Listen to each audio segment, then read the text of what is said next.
Amazing facts, ஆச்சரியமான உண்மைகள் ஊழியங்கள் நடத்தும் தானியேல் மற்றும் வெளிப்படுத்தலின் தீர்க்க தரிசனங்கள் தொடர் வரிசை வேதபாட கூட்டங்களுக்கு உங்களை இயேசுவின் நாமத்திலே அன்போடு வாழ்த்தி வரவேற்கின்றோம்.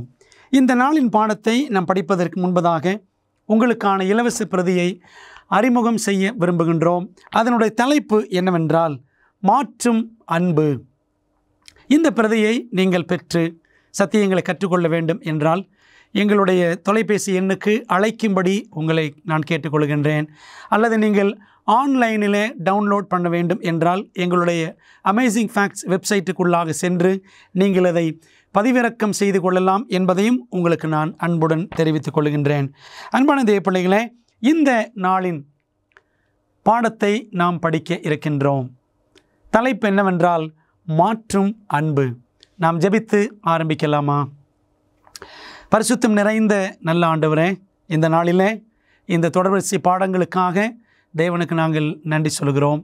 இந்த நாளின் வேத பாடம் மாற்றும் அன்பு என்ற தலைப்பிலே ஆண்டவரே, உம்முடைய அன்பு எங்களை எவ்விதமாக மாற்ற வல்லது என்பதை கற்றுக்கொள்ளப் போகிறோம்.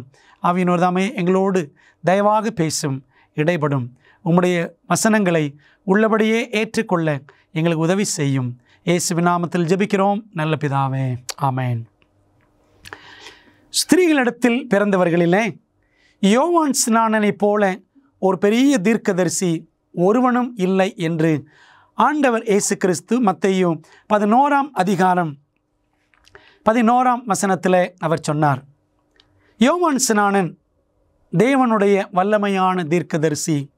அவன் வனாந்தரத்தில் கூப்பிடுகிற சத்தமாக அவன் காணப்பட்டான்.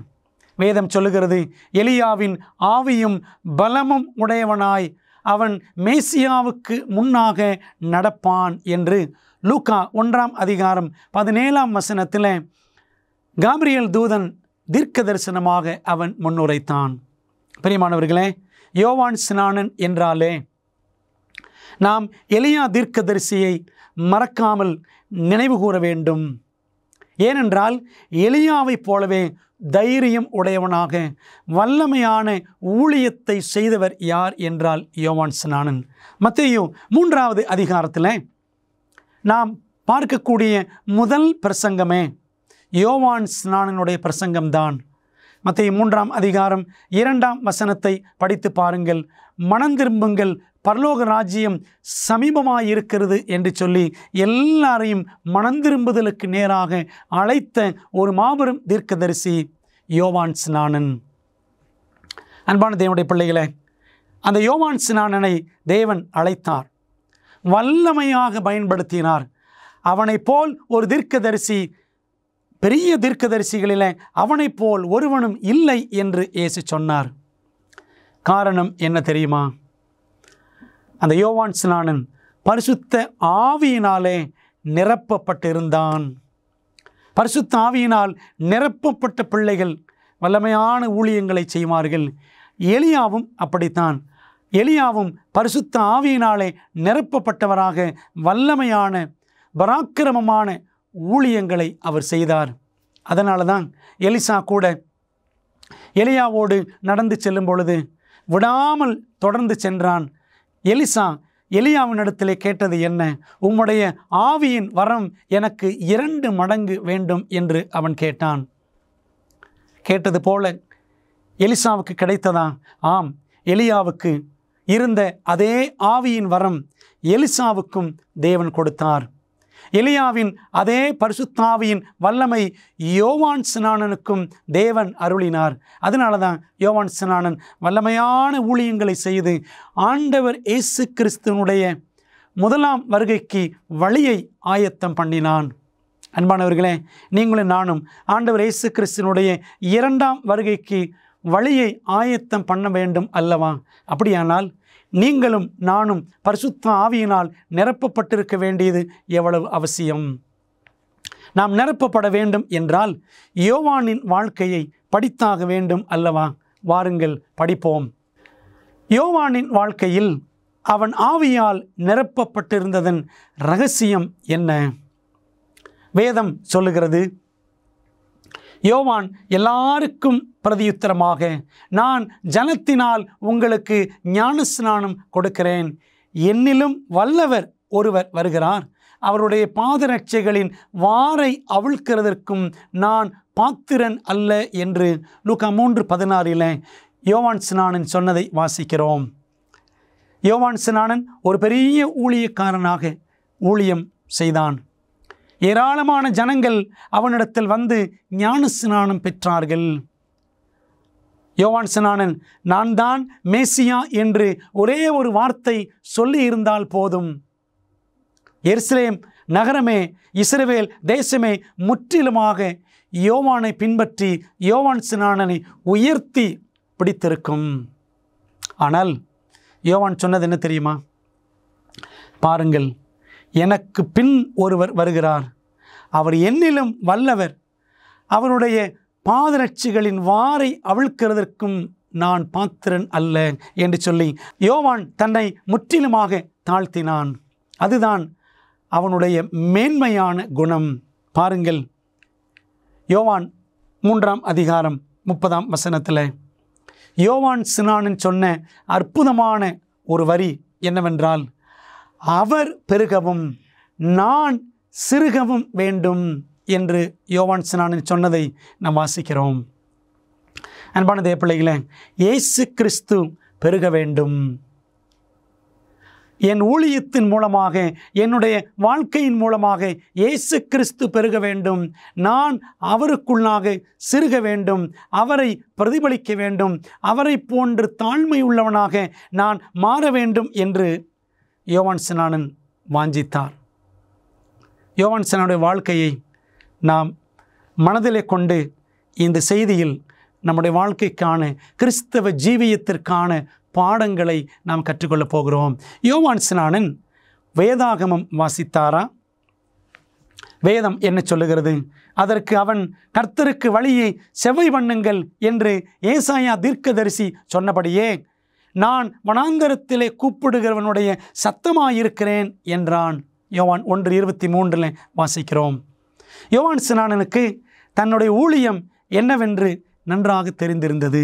நான் வனாந்தரத்திலே கூப்பிடுகிறவனுடைய சத்தமாக ஊழியம் செய்ய வேண்டும், கர்த்தருடைய முதலாம் வருகைக்கென்று வழியை ஆயத்தம் பண்ண வேண்டும் என்று யோவான் ஸ்நானன் தன் அழைப்பை அவன் அறிந்திருந்தான்.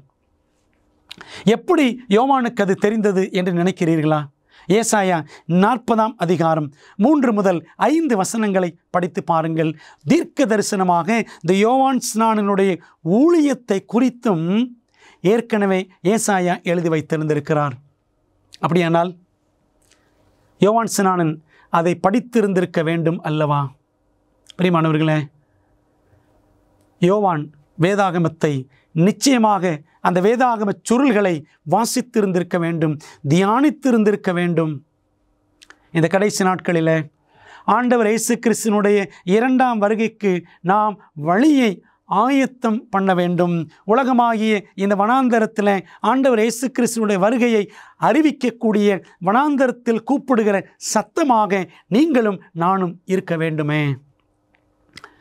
யோவானைப் போல வேதாகமத்தை நாம் தியானிக்கிறோமா?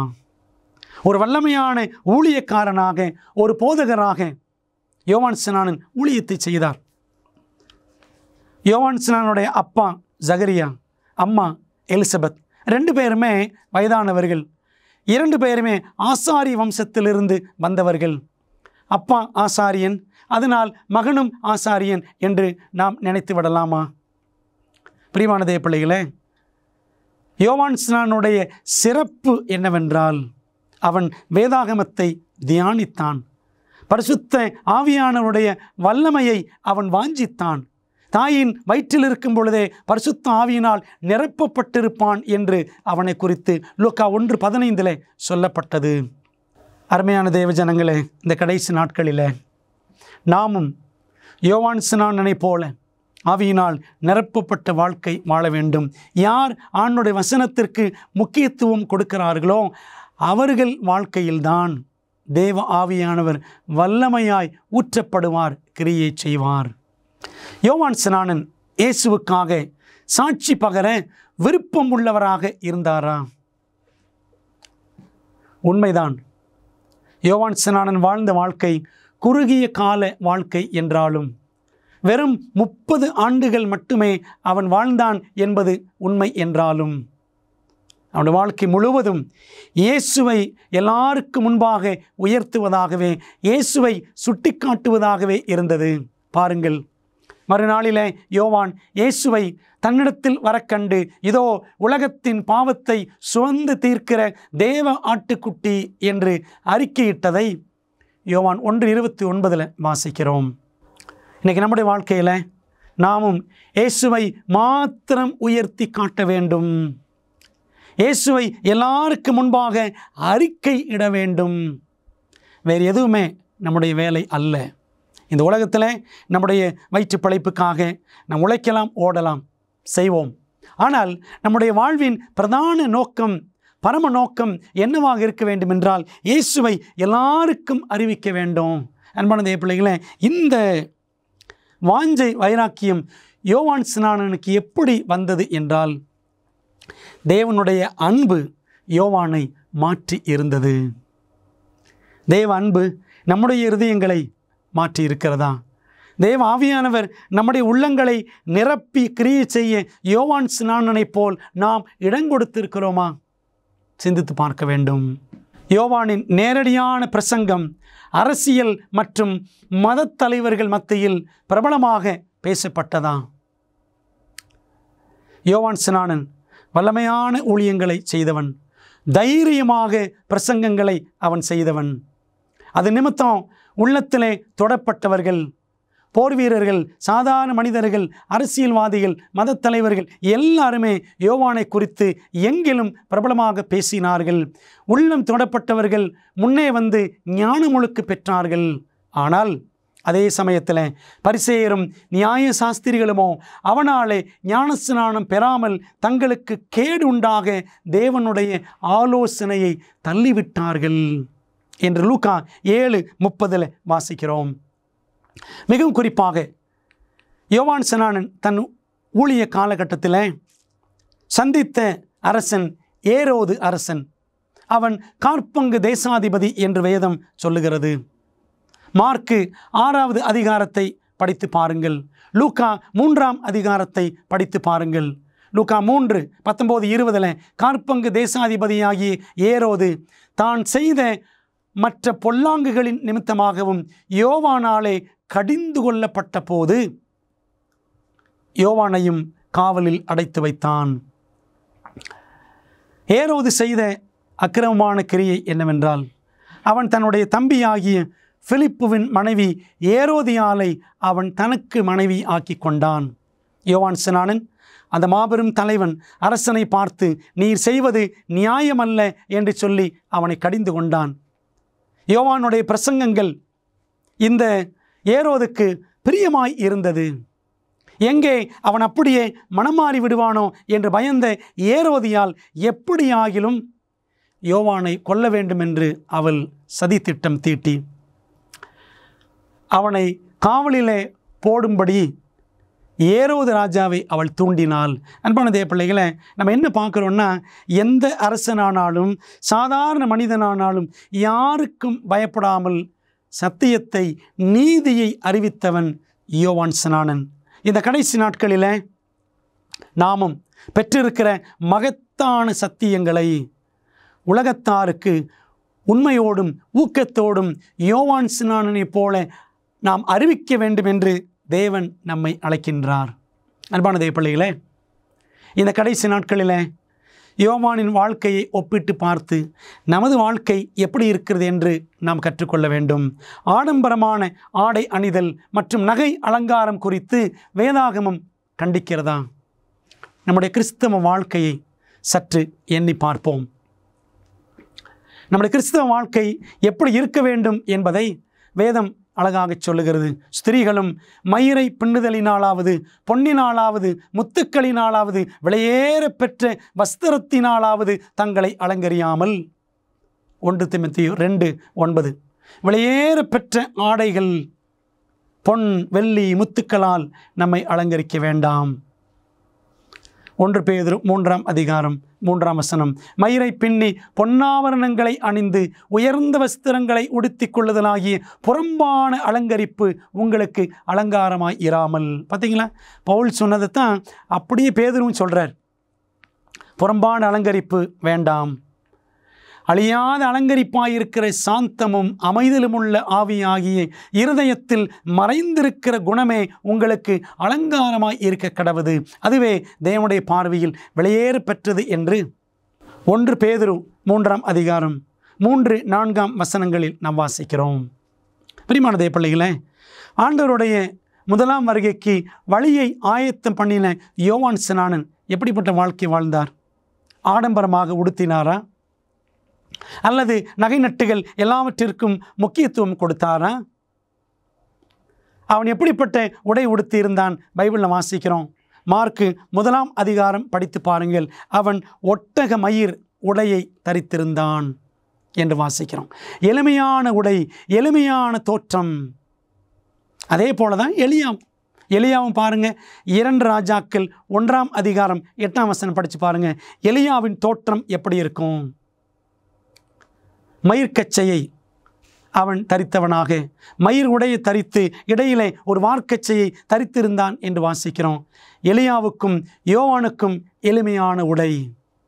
ஆண்டோடைய 2ஆம் வருகைக்கு வழியை ஆயத்தம் பண்ணக்கூடிய நாம் எப்படி இருக்கிறோம்? குணமே அலங்காரம்.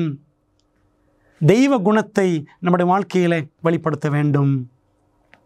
எளிமையான உடை நமது பங்காக இருக்க வேண்டும் என்பதை வேதம் நமக்கு அழகாக சுட்டி காட்டுகிறது. ஆனால் ஆண்டவர் வேதனையோடு சொல்லுகிறதை, அவர் இடுகிற பட்டியலை பாருங்கள். அந்நாளிலே ஆண்டவர் அவர்களுடைய ஆபரணங்களாகிய சிலம்புகளையும் சுட்டிகளையும் பிறை சிந்தாக்குகளையும் இன்னும் ஆரங்களையும் அஸ்தகடகங்களையும் தலைமுக்காடுகளையும் சிரபூஷணங்களையும் பாதசரங்களையும் மார்க்கச்சைகளையும் சுகந்த பரணிகளையும் தாயத்துகளையும் மோதிரங்களையும் மூக்குத்திகளையும் படிச்சுக்கிட்டே இருக்கிறோம். ஆண்டவர் சொல்லிக்கிட்டே இருக்கிறார். ஏசாயா 3ஆம் அதிகாரத்தில் இஸ்ரவேலிலே பெண்கள் என்ன செய்தாங்களாம்? அஞ்ஞான மக்களைப் போல, அஞ்ஞான ஸ்திரீகளைப் போல இந்த எல்லாவித ஆபரணங்களையும் அணிந்து கொண்டார்களாம். அப்போ ஆண்டவர் சொன்னார், சீயோனின் குமாரத்தியே, நீ இப்படி செய்தால் தேவன் உன்னுடைய உச்சந்தலையை மொட்டையாக்குவார் என்று நாம் அந்த அதிகாரத்திலே வாசிக்கிறோம். இன்றைக்கி நாமும் உலகத்தாரை பார்த்து அவர்கள் எப்படி உடுத்துகிறார்கள், அவர்கள் எப்படி தங்களை அலங்கரிக்கிறார்கள், அதே போல நாமும் செய்ய வேண்டும் என்று பிரயாசப்படுகிறோம். உலக ஆசையும் நகை ஆசையும் உடை ஆசையும் நம்மிடத்தில் அதிகமாக பெருகிக்கொண்டே இருக்கிறது. காலம் கடைசி, ஆண்டவர் வரப்போகிறார் என்று சொன்னால் அக்கறை இல்லை. உலகத்தாரை காட்டிலும் மிஞ்சின விதத்தில் நாம் உடுத்துகிறோம், அலங்கரிக்கிறோம். அன்பான தேவ பிள்ளைகளே, வேறு என்ன செய்கிறோம் தெரியுமா? செத்தவனுக்காக உங்கள் சரீரத்தை கீறிக்கொள்ளாமலும் அடையாளமான எழுத்துக்களை உங்கள் மேல் குத்தி கொள்ளாமலும் இருப்பீர்களாக. நான் கர்த்தர். லேவியராகமம் 19:28 வாசிக்கிறோம். இன்னைக்கு அநேக வாலிப பிள்ளைகள், கிறிஸ்தவ பிள்ளைகள், கிறிஸ்தவத்தில் இருக்கக்கூடிய ஆண்கள் பெண்கள் பெரியவர்கள் கூட பச்சை குத்தி கொள்ளுகிறார்கள், டாட்டூ. அன்பான தேவ பிள்ளைகளே, ஆண்டவர் அதெல்லாம் செய்ய வேண்டாம். அப்படிப்பட்ட எழுத்துக்களை நீங்கள் எழுத வேண்டாம். ஒருத்தரை நேசிக்கிறேன் என்பதற்கு அடையாளமாக பெயர்களை நெஞ்சிலே கையிலே குத்தி கொள்ளுகிறோம். இதெல்லாம் அஞ்ஞான பழக்க வழக்கம். அப்படி செய்வது தேவனுக்கு முன்பாக அருவருப்பாய் இருக்கிறது. பிரியமானவர்களே, உடலை தொலைப்பதில் சாத்தானுக்கு நம்பிக்கை உண்டு. பார்த்தீங்களா, ஆண்டவர் இயேசு கிறிஸ்துவை கூட சிலுவையில் ஆணிகளால் துளைத்து கொள்ளுவதற்கு இந்த சாத்தான் எவ்வளவு தூண்டுகோலாக அவன் செயல்பட்டான். ஆகவே நம்முடைய உடல்களை தொலைக்க வேண்டும், நம்மை நாமே அழகுபடுத்தி கொள்ள வேண்டும். தொலைத்தாயிலும் அழகுபடுத்தி கொள்ள வேண்டும். அதனால தான் காது குத்துறாங்க, மூக்களை குத்துறாங்க, எல்லாம் செய்கிறாங்க. பெரியமான தேவ பிள்ளைகளே, ஆதாம் ஏவாள் ஏதேனிலே படைக்கப்பட்ட பொழுது அவர்கள் தொலைக்கப்பட்டார்களா? இல்லை. காதுகளிலே மூக்குகளிலே தொலைக்கப்பட்டதா? கிடையாது. ஆனால் இன்றைக்கு கிறிஸ்தவர்கள் மத்தியில் இவையெல்லாம் சகஜமாகிவிட்டது. கிறிஸ்டியன் ஸ்டாண்டர்ட்ஸ், கிறிஸ்தவத்தினுடைய தராதரங்கள் இன்றைக்கு எல்லாம் ஒன்றுமில்லாமல் போய்கொண்டிருக்கிறது. பிரியமான தேவ பிள்ளைகளே, ஆவியினால் நிரப்பப்பட்ட மனிதன் யோவான் ஸ்நானன், எலியா, இவர்கள் எல்லாரும் எளிமையான ஒரு வாழ்க்கையை வாழ்ந்தார்கள். ஆண்டுடைய 2ஆம் வருகைக்கு முன்பாக நாமும் எவ்வளவு எளிமையாக வாழ வேண்டும் என்பதை யோசித்து பாருங்கள். ஆவியினால் நிரப்பப்பட்ட யோவானின் வாழ்க்கைக்கும் எளிய உணவு முறைக்கும் இடையில் ஏதேனும் தொடர்பு இருந்ததா? பாருங்கள், வசனம் சொல்லுகிறது, அவன் கர்த்தருக்கு முன்பாக பெரியவனாய் இருப்பான், திராட்சரசமும் மதுவும் குடியான், தன் தாயின் வயிற்றில் இருக்கும் போதே பரிசுத்த ஆவியினால் நிரப்பப்பட்டிருப்பான். யோவான் பிறப்பதற்கு முன்பாகவே கேப்ரியேல் தூதன் சொன்ன பரலோகத்தின் நற்செய்தி என்ன சொல்கிறாரு? வயதான அந்த ஐயா அம்மாவிடத்தில், எலிசபெத் சகரியாவின் இடத்துல, உங்களுக்கு ஆண் பிள்ளை பிறப்பான், அவன் கர்த்தருக்கு முன்பாக பெரியவனாய் இருப்பான், திராட்சரசமும் மதுவும் குடியான். தகாத பழக்க வழக்கங்களை தவிர்க்கிறவர்கள் உண்மையிலேயே தேவனுக்கு முன்பாக பெரியவர்களாயிருப்பார்கள், தேவனால் கனப்படுத்தப்படுவார்கள். அப்படிப்பட்டவர்களை தேவன் தம்முடைய ஆவியினால் நிரப்புவார் என்று பரலோக தூதன் இறங்கி சொன்ன செய்தி எத்தனை ஆச்சரியமான செய்தி! அதே யோவான் ஸ்நானன் பெற்ற ஆசீர்வாதத்தை நாமும் பெற முடியும். அன்பான தேவ பிள்ளைகளே, பாருங்கள், திராட்சரசம் மது எதையுமே அவன் குடியான். என்ன புசித்தார் யோவான் ஸ்நானன்? வெட்டுக்கிளியும் காட்டுத்தேனும். வெட்டுக்கிளி என்ற உடனே ஏதோ பூச்சி வகை, காட்டுக்குள்ளே வனாந்தரத்தில் அவன் இருந்த பொழுது பூச்சிகளை பிடித்து ரெக்கைகளை பிடுங்கி அவன் வறுத்து சாப்பிட்டான். அப்படி அல்ல. வெட்டுக்கிளி என்றால் ஆங்கிலத்தில் லோக்கஸ்ட் என்று சொல்லுவார்கள். அந்த வார்த்தையை நீங்கள் நல்ல அகராதியில் டிக்ஷனரியில் எடுத்து பாருங்கள். ஒரு அர்த்தம் பூச்சி என்று போட்டிருக்கும், இன்னொரு அர்த்தம் ஒரு வகையான கிழங்கு என்று போட்டிருக்கும். ஆகவே யோவான் ஸ்நானன் தேனும் கிழங்கும் சாப்பிட்டு ஒரு சைவ பிரியனாக ஒரு எளிமையான வாழ்க்கை வாழ்ந்தவன். நாம் எப்படி இருக்கிறோம்?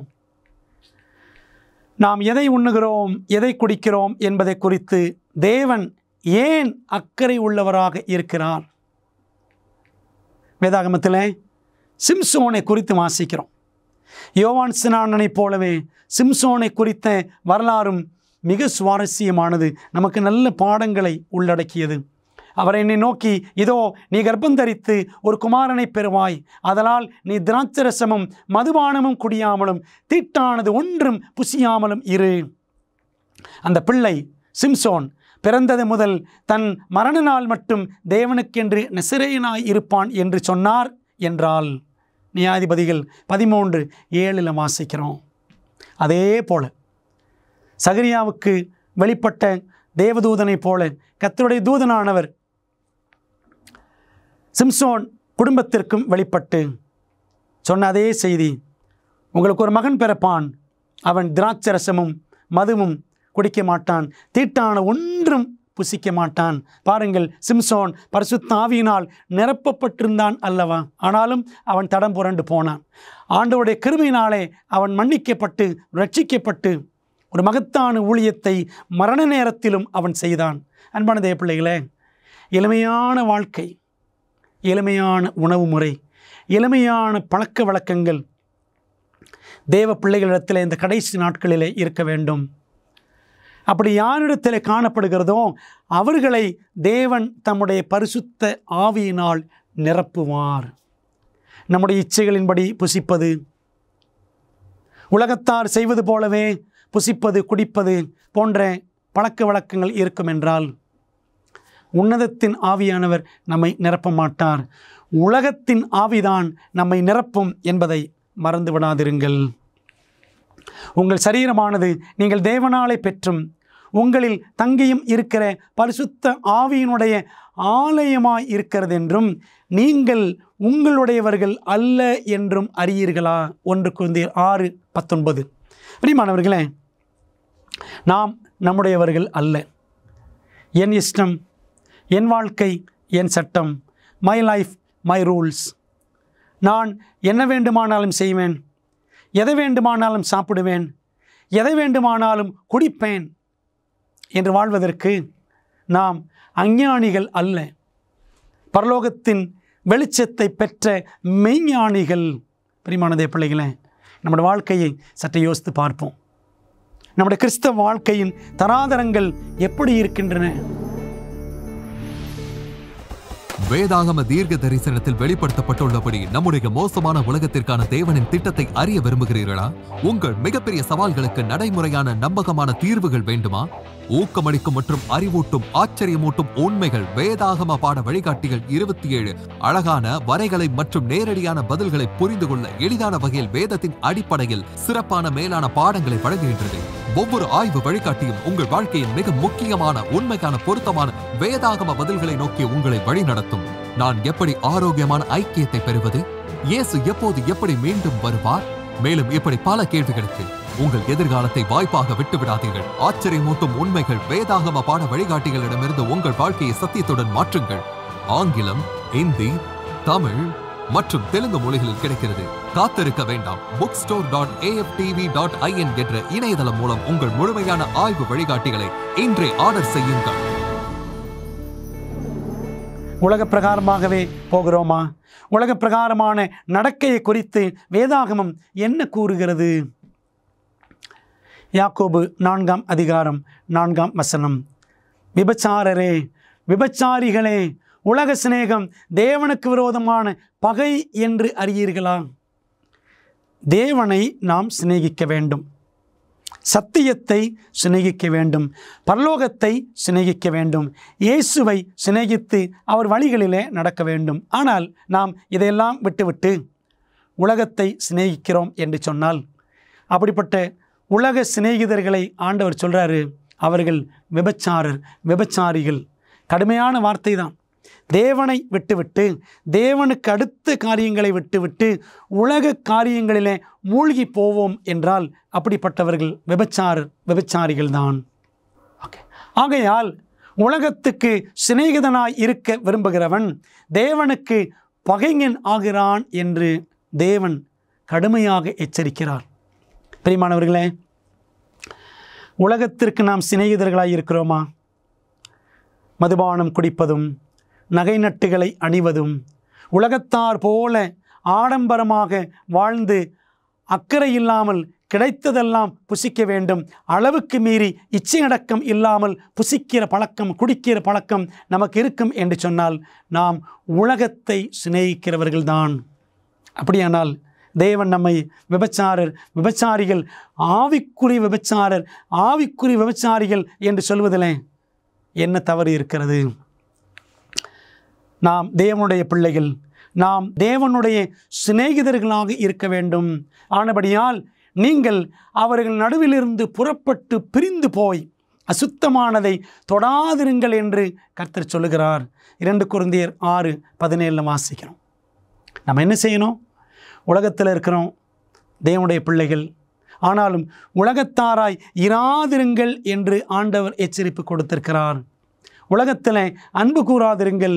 ஒருவன் உலகத்தில் அன்பு கூர்ந்தால் அவனிடத்தில் பிதாவின் அன்பு இல்லை என்று 1 யோவான் 2:15 வாசிக்கிறோம். அருமையான தேவ பிள்ளைகளே, நாம் உலகத்தைச் சேர்ந்தவர்கள் அல்ல, நாம் உன்னதத்திற்கு உரியவர்கள். உன்னதம் என்றால் பரலோகம், பரலோகத்திற்கு உரியவர்கள். எப்படிப்பட்ட ஒரு வாழ்க்கை நாம் வாழ்கிறோம்? நம்முடைய வாழ்க்கை பரலோகத்தை பிரதிபலிக்கிறதா அல்லது பிசாசின் தந்திரங்களை, உலகத்தின் காரியங்களை பிரதிபலிக்கிறதா? நீங்கள் இந்த பிரபஞ்சத்திற்கு ஒத்த வேஷம் தெரியாமல் தேவனுடைய நன்மையும் பிரியமும் பரிபூரணமான சித்தம் இன்னதென்று பகுத்தறியத்தக்கதாக உங்கள் மனம் புதிதாகிறதுனாலே மறுரூபமாகுங்கள் என்று ரோமர் 12:2 வாசிக்கிறோம். நான் படிக்கிற பாடத்தின் தலைப்பு என்ன? மாற்றும் அன்பு. A love that transforms. மறுரூபமாகுங்கள் என்ற வார்த்தையை பவுல் பயன்படுத்துகிறார். தேவனுடைய அன்பு நம்மை மறுரூபம் ஆக்க வேண்டும். பாவிகளாக இருந்த நம்மை, உலக சிநேகிதர்களாக இருந்த நம்மை பரலோகத்திற்குரியவர்களாக, பரலோக தகப்பனின் அன்பு நம்மை மறுரூபமாக்க வேண்டும். தேவனுக்கு பிரியமானவைகளை எப்படியெல்லாம் செய்யலாம் என்பதிலே தீவிரம் காட்டக்கூடிய தீவிரவாதிகளாக சத்தியம் நம்மை மாற்ற வேண்டும். ஆனால் பாருங்க, உலக காரியங்களில் எவ்வளவு தீவிரமாக இருக்கிறோம். நம்ம பிள்ளைக்கு பிறந்த நாள், குழந்தைக்கு பிறந்த நாள் என்று வைத்துக்கொள்வோம், அல்லது என்னுடைய மகளுக்கு கல்யாணம் என்று வைத்துக்கொள்வோம். அவன் செய்முறை செய்ய வேண்டும், இவ்வளவு நகை போட வேண்டும், அவ்வளவு மோதிரம் போட வேண்டும் என்றெல்லாம் உலகத்தாரை விட மிகவும் தரக்குறைவாக இன்றைக்கு நம்முடைய வாழ்க்கை ஆகிவிட்டது. பிரியமான தேவ பிள்ளைகளே, இந்த பிரபஞ்சத்திற்கு ஒத்த வேஷம் தரிக்க வேண்டாம். வரதட்சணை ஒரு பெரிய கொடுமையாக நாம் அந்த வார்த்தையை சொல்லாவிட்டாலும் அந்த வழக்கம் இன்னும் நம்முடைய கிறிஸ்தவ வட்டாரத்தில் இருக்கத்தான் செய்கிறது. பிரியமான தேவ பிள்ளைகளே, இந்த பிரபஞ்சத்திற்கு ஒத்த வேஷம் தரிக்காதிருங்கள். உலகத்தார் ஜாதிகளை பார்ப்பார்கள். இன்னைக்கு சபையில் இருக்கிறவங்க அதை காட்டிலும் அதிகமாய் பார்க்கிறார்கள். ஆனால் கிறிஸ்தவர்கள் என்று சொல்லுகிறோம். இந்த பிரபஞ்சத்திற்கு ஒத்த வேஷம் தெரியாமல். பிரியமான தேவ பிள்ளைகளே, எலியா, யோவான் ஸ்நானன் இவர்களெல்லாம் எப்படிப்பட்ட வாழ்க்கை வாழ்ந்தார்கள்? அதுபோல நம்முடைய வாழ்க்கை இருக்கிறதா? சிந்திக்க வேண்டும். மறுரூபமாகுங்கள். பரலோகத்தின் தேவனுடைய அன்பு நம்மை மறுரூபம் ஆக்க வேண்டும். பிரியமான தேவ பிள்ளைகளே, நம்முடைய சிந்தனை எல்லாம் உலகத்தாரை போலவே இருக்கணும் என்று இருக்கக்கூடாது. அப்படியானால் கிறிஸ்தவர்கள் எதை குறித்து சிந்திக்க வேண்டும்? கிறிஸ்தவர்கள் எப்படி சிந்திக்க வேண்டும்? பவுல் சொல்லுகிறார், கடைசியாக சகோதரரே, உண்மை உள்ளவைகள் எவைகளோ, ஒழுக்கமுள்ளவைகள் எவைகளோ, நீதி உள்ளவைகள் எவைகளோ, கற்புள்ளவைகள் எவைகளோ, அன்புள்ளவைகள் எவைகளோ, நற்கீர்த்தி உள்ளவைகள் எவைகளோ, புண்ணியம் எதுவோ, புகழ் எதுவோ, அவைகளையே சிந்தித்து கொண்டிருங்கள் என்று பிலிப்பியர் 4:8 சிறைச்சாலையில் இருந்து கொண்டு கைதியாக பவுல் இதை எழுதுகிறார். அன்பான தேவ பிள்ளைகளே, நம்முடைய சிந்தனைகள் எல்லாம் எப்படி இருக்கிறது? நல்ல பணம் சம்பாதிக்கணும், வெளிநாட்டுக்கு போகணும், ஆடம்பரமாக இருக்கணும், நன்றாக உடுத்த வேண்டும், மாட்டிக்கொள்ள வேண்டும், உலகம் நம்மை மதிக்க வேண்டும், இப்படித்தான் நம்முடைய எண்ணங்கள்லாம் ஓடிக்கிட்டே இருக்கு. ஒரு மனிதன் ஒரு நிமிஷத்துக்கு அவனுடைய சிந்தனையில் 48 விதமான சிந்தனைகள் அவன் உள்ளத்தில் ஓட முடியும். ஒரு நிமிஷத்துக்கு 48 சிந்தனைகள் என்னெல்லாம் ஓடிக்கிட்டு இருக்கு பாருங்க. ஆனால் தேவனை பிரியப்படுத்தணுன்ற எண்ணம் இல்லவே இல்லை. அன்பான தேவ பிள்ளைகளே, என்ன பார்க்கிறோம்? நம்முடைய கண்களால் எதை பார்க்கிறோம், எதை படிக்கிறோம்? யோசித்து பாருங்கள். அதுதான் நம்முடைய உள்ளத்தில் எண்ணமாக மாறும். நல்லதை பார்த்தால் நல்லெண்ணம் வரும், நல்லதை படித்தால் நல்லெண்ணம் வரும். தீங்கான காரியத்தை என் கண்முன் வைக்க மாட்டேன். சங்கீதம் 101:3 தாவீது சொல்லுகிறார். இன்றைக்கு நாம் நம்முடைய கைகளில் வைத்திருக்கிற அலைபேசிகள், அதை கொண்டு நாம் நன்மையான காரியங்களை செய்கிறோமா? தேவனுக்கு பிரியமான காரியங்களை செய்கிறோமா? கிறிஸ்தவ வாழ்க்கை என்றால் அதற்குரிய ஸ்டாண்டர்ட்ஸ், தராதரங்களை நாம் ஒழுங்காக பின்பற்றுகிறோமா? தாவீதை போல் தீங்கான காரியத்தை என் கண்முன் வைக்க மாட்டேன் என்ற தீர்மானம் நமக்கு தேவை. பிரியமானவர்களே, மெய்யான கிறிஸ்தவன் எவ்விதமான இசையை கேட்க பிரியப்படுவான்? இன்றைக்கு இசை என்ற விஷயத்தில் வாலிபர்கள், கிறிஸ்தவ வாலிபர்கள் மிகவும் ஆர்வம் உள்ளவர்களாக இருக்கிறார்கள். நல்லதுதான். ஆனால் வாலிபர்களை மயக்க வேண்டும், கைக்குள்ளே போட்டுக்கொள்ள வேண்டும் என்ற ஒரு தந்திரத்தில் சினிமாத்தனமான பாடல்கள், சினிமாத்தனமான இசை, சினிமாத்தனமான வரிகள், வார்த்தைகள் எல்லாம் இன்றைக்கு கிறிஸ்தவ இசை தட்டுகளில், ஒளி நாடாக்களில் வெளிவருகின்றன. பிரியமான தேவ பிள்ளைகளே, நம்முடைய இசை பாடல்கள் எப்படி இருக்க வேண்டும்? நம் தேவனை துதிக்கும் புதுப்பாட்டை அவர் என் வாயிலே கொடுத்தார். அநேகர் அதை கண்டு பயந்து கர்த்தரை நம்புவார்கள். சங்கீதம் 40:3 வாசிக்கிறோம்.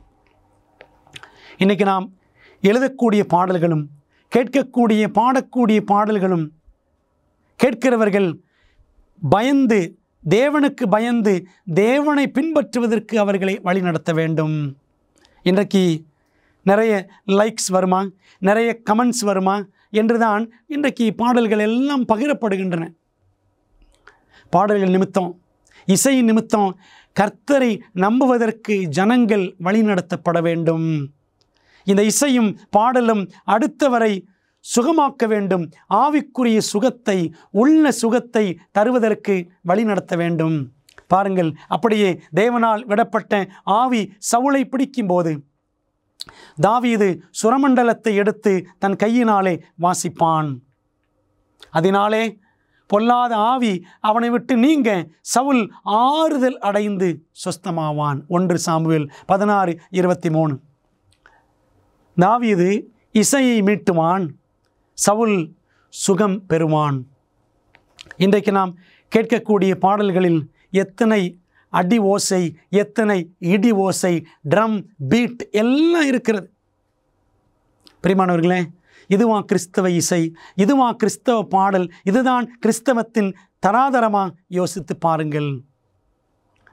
இசை நம்மை தேவனிடத்தில் கொண்டு போக வேண்டும். நாம் கேட்கக்கூடிய கிறிஸ்தவ பாடல்கள் வசனத்தை மையமாய் கொண்டதாக, தேவனை மையமாய் கொண்டதாக, கிறிஸ்துவை மகிமைப்படுத்துகிறதாக, பரலோகத்தை முக்கியப்படுத்துகிறதாக பாடல்கள் இருக்க வேண்டும், இசை இருக்க வேண்டும். இதை மனதிலே வைத்து கொண்டால் தேவன் நம்முடைய இசை மூலமாக, பாடல் மூலமாக மகிமைப்படுவார். பாடல் எழுதுகிறவர்களும் பாடல் பாடுகிறவர்களும் தேவனை மகிமைப்படுத்த வேண்டும் என்ற ஒரே நோக்கத்தோடு செயல்பட வேண்டியது அவசியம். இன்றைக்கி நிறைய வாலிப பிள்ளைகளுக்கு ஒரு கேள்வி. உலக பிரகாரமான நடனம் கிறிஸ்தவர்களுக்கு ஒரு நல்ல பொழுதுபோக்காக இருக்க முடியுமா? கிறிஸ்தவர்கள் நடனம் ஆடலாமா, டான்ஸ் ஆடலாமா அப்படின்னு கேட்குறாங்க. இதற்கு அவர்கள் சில வசனங்களையும் பயன்படுத்துகிறார்கள். சங்கீதத்திலிருந்து நடனத்தோடு ஆண்டவரை நாம் துதிக்க வேண்டும். நடனம் என்ற வார்த்தையை சங்கீதம் 150 நீங்கள் ஆங்கில வேதாகமத்தில் பாருங்கள். டான்ஸ் என்று இருக்கும். டான்ஸ் என்று சொன்னால் நாம் ஆடக்கூடிய நடனம் அல்ல, அது ஒரு விதமான இசைக்கருவி. அப்படித்தான் பைபிள் காலத்தில் பயன்படுத்தினார்கள். நடனத்தோடும் என்றால் அது ஒரு விதமான இசைக்கருவி. ரவுண்டாக இருக்கும், பெருசாக, அந்த ஜால்ரா சின்னதாக இருக்கும் பார்த்தீங்களா, அது மாதிரி பெரிய அளவில் இருக்கும், அதை வைத்து அடிப்பார்கள். அதுதான் டான்ஸ். பிரியமானவர்களே, ஆனால் நடனம் என்ற உடனே எல்லாரும் டான்ஸ் ஆடணும், தாவீது நடனம் ஆடினான் அப்படின்லாம் சொல்லி எல்லாரும் பாடிட்டு இருக்கிறாங்க சபைகளில். தாவீது தினம் ஆடினாரா? எல்லா ஆராதனைகளிலும் ஆசரிப்பு கூடாரங்களிலும் அவர் ஆடிக்கொண்டிருந்தாரா? இல்லை. ஒரே ஒரு தருணம், உடன்படிக்கை பெட்டி கொண்டு வரக்கூடிய அந்த சமயத்தில் ஒரே ஒரு முறை, அதுவும் ஆலயத்தில் அல்ல, வெளியிலே தான் அவன் ஆடினான். அதை வச்சுக்கிட்டு இன்றைக்கி எல்லாரும் ஆடணும்னு நினைக்கிறாங்க. பிரியமானவர்களே, ஒவ்வொரு காரியத்தை நாம் செய்யும் பொழுதும் ஒரு பிரின்சிபிள் நம்முடைய மனதில் வச்சுக்கணும். இப்போ சிகரெட் குடிப்பதற்கு ஒரு சோதனை என்று வைத்துக்கொள்வோம், அல்லது மதுபானம் குடிப்பதற்கு ஒரு சோதனை என்று வைத்துக்கொள்வோம், அல்லது ஒரு ஆபாச படம் பார்ப்பதற்கு, பிஎஃப் பார்ப்பதற்கு நமக்கு ஒரு சோதனை, அல்லது ஒரு மஞ்சள் பத்திரிகை படிப்பதற்கு எனக்கு ஒரு சோதனை என்று வைத்துக்கொள்வோம். இந்த ஒவ்வொரு சூழ்நிலை நமக்கு நேரிடும் பொழுதும் ஒரு கொள்கை நம்முடைய மனதிலே தோன்ற வேண்டும். ஒரு பிரின்சிபிள் அடிக்கடி மனசில் வரணும். WWJD, what would Jesus do? இயேசு இந்த இடத்துல இருந்தால் என்ன செய்வார்? சினிமா தியேட்டரில் போய் படம் பார்க்கணுன்னு சோதனை. ஆண்டவர் இயேசு கிறிஸ்து சினிமா தியேட்டரில் போய் படம் பார்ப்பாரா? What would Jesus do? இயேசு இங்கே இருந்தால் என்ன செய்திருப்பார்? கெட்ட வார்த்தைகள் பேசுவதற்கு சோதிக்கப்படுகிறோம். இயேசு இங்கு இருந்தால் அதை செய்திருப்பாரா? WWJD. இதை நம்முடைய வாழ்க்கையில் எப்பொழுதும் மனதில் வைத்து கொள்ள வேண்டும். இயேசு நடனம் ஆடுவாரா? பிரியமானவர்களே, அவருக்குள் நிலைத்திருக்கிறேன் என்று சொல்லுகிறவன் அவர் நடந்தபடியே தானும் நடக்க வேண்டும். 1 யோவான் 2:6. இயேசு எப்படி நடந்தார்? அவர் எப்படி வாழ்ந்தார் அதுபோலவே நாமும் நடக்க வேண்டும், வாழ வேண்டும். ஆண்டவர் இயேசு கிறிஸ்து பற்றி அப்படி ஏதாகிலும் பைபிளில் படிக்கிறோமா? அவர் ஆடினார் என்று சொல்லி இல்லை. வீதியிலே அவருடைய குரலை ஒருவனும் கேட்பதில்லை, அவர் கூக்குரல் இடுவதும் இல்லை என்று ஏசாயாவில் இருக்கிற தீர்க்க தரிசனம் அப்படியே இயேசுவின் வாழ்க்கையில் நிறைவேறினதை சுவிசேஷங்களில் நாம் வாசிக்கலாம். பிரியமான தேவ பிள்ளைகளே, ஆண்டவர் இயேசு கிறிஸ்து எத்தனை பண்பாளராக அவர் வாழ்ந்து நமக்கு முன்மாதிரியை வைத்து சென்றிருக்கிறார். அவருடைய அடிச்சுவடுகளில் நாம் நடக்க வேண்டும் என்பதற்காக அவர் முன்மாதிரியை வைத்து சென்றிருக்கிறார் என்று 1 பேதுரு 2:21 வாசிக்கிறோம். கிறிஸ்தவர்கள் என்றால் சீஷர்கள், இயேசுவை பின்பற்றக்கூடியவர்கள். கிறிஸ்தவர்கள் என்று பெயர் வைத்திருக்கிற நாம் கிறிஸ்துவைத்தான் பின்பற்றுகிறோமா? நாம் அவபக்தியையும் லௌகிக இச்சைகளையும் வெறுத்து தெளிந்த புத்தியும் நீதியும் தேவபக்தியும் உள்ளவர்களாய் இவ்வுலகத்திலே ஜீவனம் பண்ண வேண்டும் என்று தீத்து 2:12 பவுல் எழுதுகிறார். இந்த உலகத்தில் ஆண்டோடைய வருகையை நாம் நெருங்க ஆண்டவர் சீக்கிரம் வரப்போகிறார், அந்த நாளுக்காக நாம் காத்திருக்க உலகம் இன்னும் போக போக மிகவும் மோசமாகத்தான் மாறும். ஆனால் நாம் தெளிந்த புத்தியோடு நீதியும் தேவபக்தியும் உள்ளவர்களாய் வாழ்வதற்கு மறந்துவிடவே கூடாது. உண்மை கிறிஸ்தவன் சூதாட்டம் அல்லது லாட்டரி சீட்டில் பிரியப்படுவானா? பிரியமானவர்களே, இதெல்லாம் ஏன் செய்கிறாங்க அப்படின்னா பண ஆசை. நல்ல வேளை தமிழ்நாட்டில் லாட்டரி சீட்டு இல்லை, ஆனால் கேரளாவுக்கு போய் லாட்டரி சீட்டு வாங்குகிறவர்களும் இருக்கிறார்கள். அன்பான தேவ பிள்ளைகளே, கர்த்தருடைய பிள்ளைகள் இப்படி செய்யலாமா? பைபிள் சொல்லுகிறது, பண ஆசை எல்லா தீமைக்கும் வேறாயிருக்கிறது. சிலர் அதை இச்சித்து விசுவாசத்தை விட்டு வழுவி அநேக வேதனைகளாலே தங்களை உருவ குத்தி கொண்டிருக்கிறார்கள். 1 தீமோத்தேயு 6:10 வாசிக்கிறோம். பண ஆசை நிமித்தம் அநேகர் தங்கள் வாழ்வை தாங்களே அழித்து கொண்டிருக்கிறார்கள். சூதாட்டம், பணத்திற்காக ஆடுவது, லாட்டரி சீட்டு, இது எல்லாமே ஒரு மனிதனை பேராசை உள்ளவனாக மாற்றி அவனை அழித்துவிடும், தேவனை விட்டு பிரித்துவிடும், அவன் குடும்பத்தை குலைத்துவிடும். அப்படியானால் எத்தனை ஜாக்கிரதை நமக்கு அவசியம்.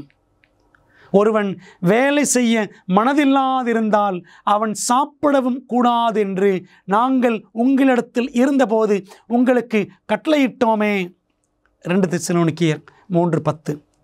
இன்றைக்கி எல்லாருக்கும் என்ன ஆர்வம் அப்படின்னா, குறிப்பாக இன்றைக்கி இருக்கிற வாலி பிள்ளைகள் எப்படி சீக்கிரத்தில் பணக்காரன் ஆகலாம், வீட்டில் இருந்து கொண்டே எப்படி சம்பாதிக்கலாம். இன்றைக்கி அப்படித்தான் வாலிய பிள்ளைகள் சோம்பேறிகளாக, பழுத்த சோம்பேறிகளாக, படு சோம்பேறிகளாக மாறிக்கொண்டிருக்கிறார்கள். ஆனால் பைபிள் சொல்லுது, வேலை செய்யணும், வேலை செய்யாதவன் சாப்பிடக்கூடாது, வேலை செய்யக்கூடியவன் கூலிக்கு பாத்திரனாய் இருக்கிறான் என்று பைபிள் சொல்லுகிறது. ஆனால் சோம்பேறியாக இருந்து கொண்டு ஐஸ்வர்யவான் ஆகிறதற்கு தீவிரிக்கிறவனோ ஆக்கினைக்கு தப்பான் என்று நீதிமொழிகள் 28:20 வாசிக்கிறோம். சோம்பேறித்தனமாக சூதாட்டம் பண்ணி தந்திரங்கள் பண்ணி எப்படியாவது பணக்காரன் ஆகலாம் என்று நினைக்கிறவன் தண்டனைக்கு அவன் தப்ப மாட்டான். பிரியமான தேவ பிள்ளைகளே, இன்று தேவ ஜனங்களாகிய நம்முடைய நோக்கம் என்னவாக இருக்க வேண்டும்? 1 யோவான் 3:22 வாசிக்கிறோம், அவருடைய கற்பனைகளை நாம் கைக்கொண்டு அவருக்கு முன்பாக பிரியமானவைகளை செய்கிறபடியினால் நாம் வேண்டிக் கொள்ளுகிறது எதுவோ அதை அவராலே பெற்றுக்கொள்ளுகிறோம். ஆண்டவருக்கு பயந்து, ஆண்டவரை நேசித்து, அவருடைய கற்பனைகளை கடைபிடித்து அவருக்கு முன்பாக பிரியமானவைகளை நாம் செய்தால் தேவன் நமக்கு வேண்டியதை எல்லாம் அவர் கொடுப்பார். பிரசங்கி 12:13 பாருங்கள், காரியத்தின் கடைத்தொகையை கேட்போமாக. தேவனுக்கு பயந்து அவர் கற்பனைகளை கைக்கொள், எல்லா மனுஷர் மேலும் விழுந்த கடமை இதுவே. பிரியமானவர்களே, தேவன் நமக்கு முன்பாக வைத்திருக்கிற ஒரு பெரிய இலக்கு எல்லா மனுஷர் மேலும் விழுந்த கடமை என்னவென்றால், தேவனுக்கு பயப்படுகிறவர்கள், தேவனை நேசிக்கிறவர்கள் அவருடைய 10 கட்டளைகளின்படி வாழ வேண்டும். பிரியமானவர்களே, தேவனுடைய கட்டளைகளை நாம் உண்மையாக கடைபிடித்தால் நம்முடைய வாழ்க்கை எவ்வளவு உத்தம சாட்சியாக, மறையாத குறையாத ஒளியாக அது விளங்கும். இந்த பாடத்தில் நாம் படித்தபடி வாழ்க்கை முறை குறித்த காரியங்களில், நம்முடைய கிறிஸ்டியன் லைஃப் ஸ்டைல் சம்பந்தப்பட்ட காரியங்களில் தேவனுக்கு கீழ்ப்படிந்து வாழ்வதை எது இலகுவாக்குகிறது? நம்ம வாழ்க்கையில் எது இருந்துச்சுன்னா நாம் நல்ல கிறிஸ்தவர்களாக வாழ முடியும்? நீங்கள் என்னிடத்தில் அன்பாய் இருந்தால் என் கற்பனைகளை கைக்கொள்ளுங்கள். யோவான் 14:15 இயேசு சொல்லியிருக்கிறார். இந்த வசனத்தை நம்ம திரும்ப திரும்ப இந்த வேத பாடங்களிலே பார்த்து கொண்டிருக்கிறோம். அன்பு, தேவன் மீதான அன்பு நம்முடைய உள்ளத்தில் இருக்கும் என்றால், நம்முடைய தேவனாய் கர்த்தரை முழு இருதயத்தோடும், முழு ஆத்மாவோடும், முழு பலத்தோடும், முழு சிந்தையோடும் நாம் அன்பு கூறுவோம் என்றால் நம்முடைய வாழ்க்கை மறுரூபமாகும், நம்முடைய வாழ்க்கை மாற்றம் அடையும். ஆகவே தேவன் அந்த அன்பை, தெய்வீக அன்பை நம்முடைய இருதயங்களில் பரிசுத்த ஆவியானவர் கொண்டு ஊற்றும்படி ரோமர் 5:5 சொல்லப்பட்டபடி ஆவியானவர் அந்த தெய்வீக அன்பை நம் உள்ளத்தில் ஊற்ற வல்லவர்.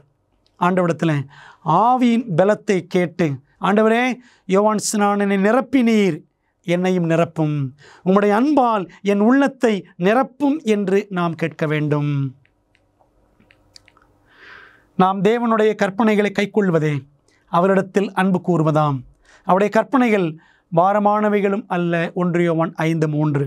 தேவனுடைய கற்பனைகளை கடைபிடித்தால்தான் நாம் தேவனை நேசிக்கிறோம் என்று பொருள். சங்கீதம் 40:8 என் தேவனே, உமக்கு பிரியமானதை செய்ய விரும்புகிறேன். இயேசு கிறிஸ்துவை பற்றிய தீர்க்க தரிசனம் இந்த வசனம். பிதாவே, உமக்கு பிரியமானதை செய்ய நான் விரும்புகிறேன்.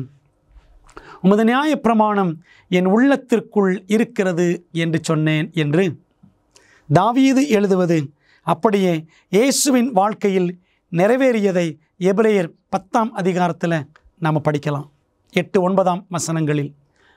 பிரியமான தேவப்பிள்ளைகளே, இயேசுவானவர் எப்படி பிதாவை நோக்கி ஜெபித்தாரோ, பிதாவே, உமக்கு பிரியமானதை செய்ய நான் விரும்புகிறேன். சங்கீதம் 143:10 உமக்கு பிரியமானதை செய்ய விரும்புகிறேன். நீரே என் தேவன், உம்முடைய நல்ல ஆவி என்னை செம்மையான வழியில் நடத்துவாராக என்று நாம் நம்மை ஒவ்வொரு நாளும் ஜெபித்து தேவனுடைய பாதையில் நாம் நம்மை வைத்து கொள்ள வேண்டும். பிரியமான தேவப்பிள்ளைகளே, கிறிஸ்தவ வாழ்க்கை இந்த உலகத்தில் வாழ்வது என்பது உன்னதமான ஓர் அழைப்பு. இந்த சத்தியங்கள் எல்லாம் நாம் கற்றுக்கொள்வது என்பது நமக்கு கிடைத்த மகா பெரிய ஸ்லாக்கியம். அப்படியானால் சத்தியத்திற்கு இசைவான வாழ்க்கை என்பது எளிமையான வாழ்க்கை, நேர்மையான வாழ்க்கை, அது தூய்மையான வாழ்க்கையாக, தேவனுக்கு மகிமையான வாழ்க்கையாக இருக்கும்.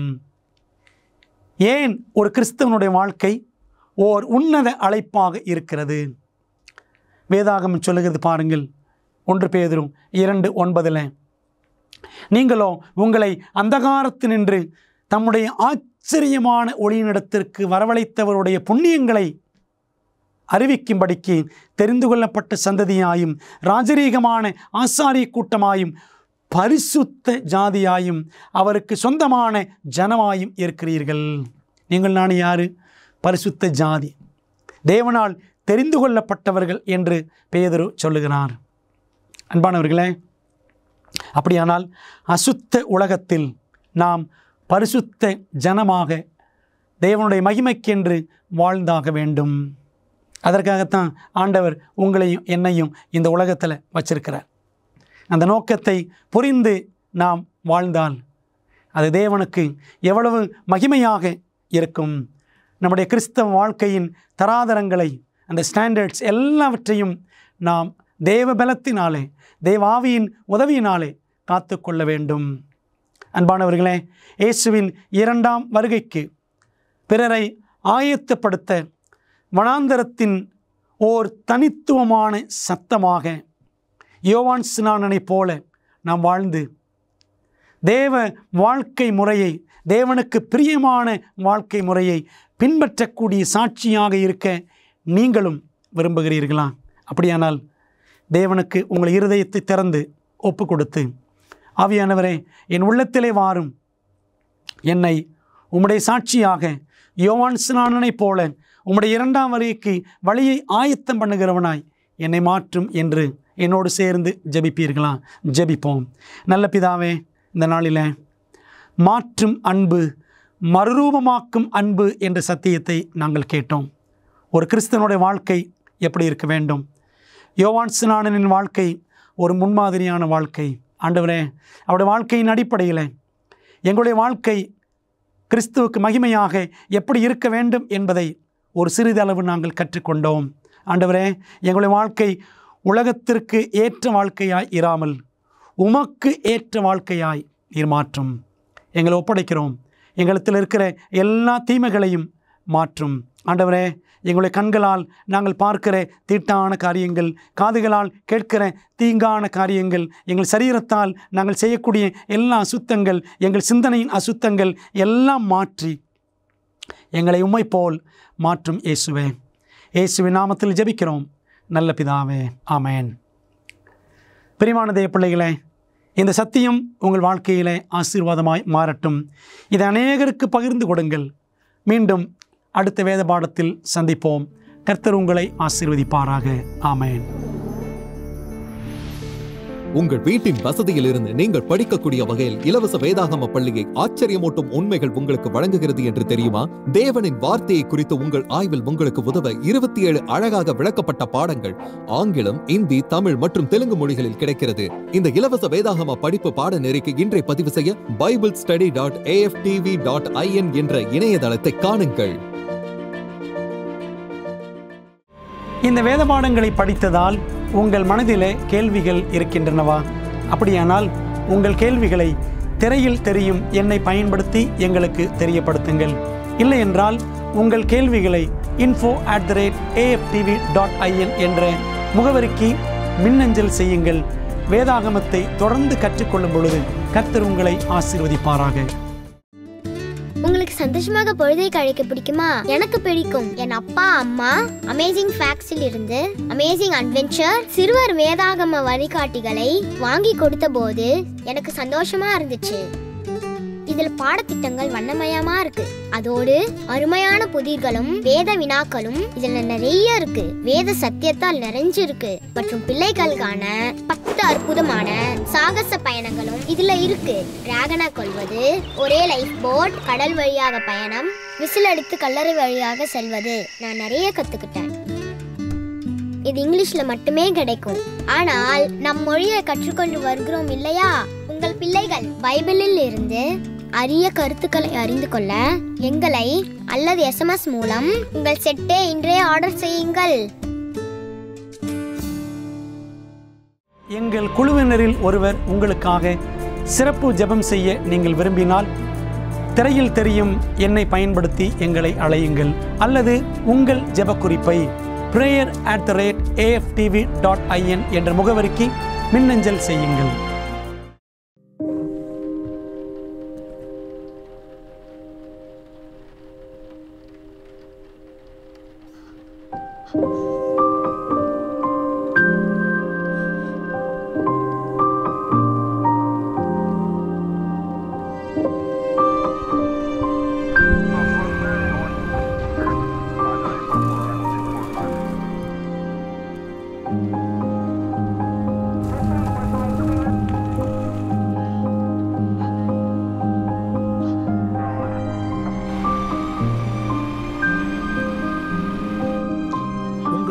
ஒன்றாக கூடி வர முடியும். இனி வலி இல்லை, இனி காவல் நிலையம் இல்லை, இனி நோயும் இல்லை, மரணமும் இல்லை, துக்கமும் இல்லை.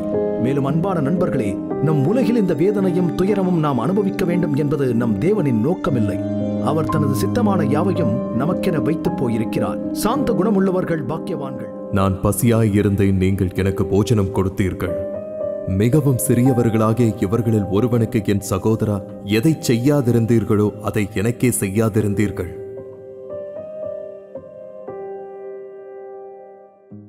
வேதபாட ஆராய்ச்சியில் போதுமான ஆச்சரியமான உண்மைகளை ஆய்வு செய்ய விருப்பமா? சத்தியம் நிறைந்த இந்த நிகழ்ச்சியை நீங்கள் சந்தோஷமாக காண அடுத்த வாரம் வரை காத்திருக்க வேண்டியதில்லை. இதன் அற்புதமான உண்மைகளை AFTV.org ஊடக நூலகத்தில் காணலாம். AFTV.org-இல் நீங்கள் காணொளி மற்றும் கேளலை விளக்க காட்சிகள் அனைத்தையும் அதனுடன் அச்சிடப்பட்ட உள்ளடக்கத்தையும் இலவசமாக பெறலாம். வாரத்தில் 7 நாட்களும் 24 மணி நேரமும் உங்கள் கணினி அல்லது மொபைல் சாதனத்தில் இருந்து பெற முடியும். AFTV.org-ஐ பார்வையிடுங்கள். 50 வருடங்களுக்கும் மேலாக அமேசிங் ஃபேக்ட் ஊழியங்கள் நற்செய்தியை உலகம் முழுவதும் பகிர்ந்து கொண்டிருக்கிறது. இயேசுவின் சித்தத்தின்படி அனைத்து மக்களுக்கும் நித்திய சுவிசேஷத்தை அறிவித்துக் கொண்டிருக்கிறது. உங்கள் ஜெபத்திற்கும் ஆதரவிற்கும் நன்றி. பெரோயா பட்டணத்து சபை விசுவாசிகள் தாங்கள் சத்தியங்களை கேட்ட பிற்பாடு தங்கள் இல்லத்திற்கு சென்று காரியங்கள் இப்படி இருக்கிறதா என்று வேதத்தோடு ஒப்பிட்டு மீண்டும் படித்தார்கள். அதுபோலவே நீங்களும் செய்ய வேண்டும் என்று நாங்கள் விரும்புகிறோம். இந்த தீர்க்க தரிசன தொடர் கூட்டங்களில் ஒவ்வொரு நாளும் உங்களுக்கு அந்தந்த நாளுக்குரிய செய்தி சம்பந்தமான இலவச பிரதி அறிமுகப்படுத்தப்படுகிறது. ஆகவே அந்த இலவச பிரதியை நீங்கள் திரையில் தெரியும் தொலைபேசி எண்ணை பயன்படுத்தி எங்களோடு தொடர்பு கொண்டு பெற்றுக்கொள்ளலாம். அல்லது எங்களுடைய வெப்சைட்டுக்குள்ளே சென்று நீங்கள் அதை பதிவிறக்கம் செய்து கொள்ளலாம். நீங்கள் அந்த புத்தகங்களை பெற்றுக்கொண்டு படித்து வேதத்தில் உள்ளபடியே கற்றுக்கொள்ளுங்கள். நீங்கள் படித்த பிற்பாடு உங்கள் நண்பருக்கும் அதை பகிர்ந்து கொள்ளுங்கள்.